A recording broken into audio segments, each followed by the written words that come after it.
ज्या पोलीस स्टेशनच्या हद्दीमध्ये अशा प्रार्थनास्थळावरून जे भोंगे लावले जातील त्या पीआयवरती ह्याची जबाबदारी फिक्स करून सरकार अशा पीआयच्या बाबतीमध्ये जर नागरिकांमधनं तक्रार आपल्याला प्राप्त झाल्यास त्यांच्यावरती तत्काळ कारवाई करणार का आणि हे भोंगे उद्यापासून बंद होतील का?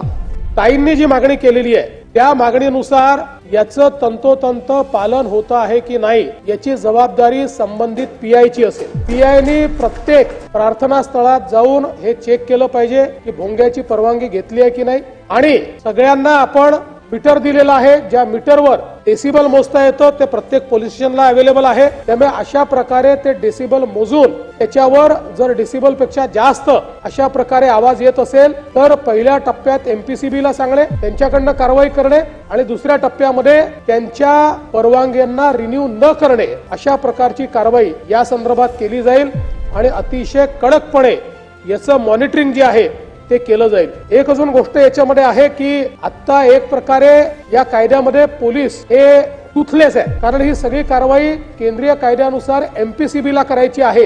त्यामुळे त्याचे जे नियम आहेत त्या नियमांमध्येही काही बदल करणं अपेक्षित आहे। ते बदल झाले तर अधिक प्रभावीपणे आपल्याला याची कारवाई करता येईल आणि म्हणून त्या संदर्भात केंद्र सरकारलाही विनंती करण्यात येईल की केंद्र सरकारने देखील त्या नियमांमध्ये काही बदल जे आम्ही सुचवतो ते आम्हाला करून द्यावे, जेणेकरून त्या बदलांच्या अनुरूप आपल्याला पुढे अशा पद्धतीच्या प्रकरणांमध्ये अतिशय कडक कारवाई करता येईल।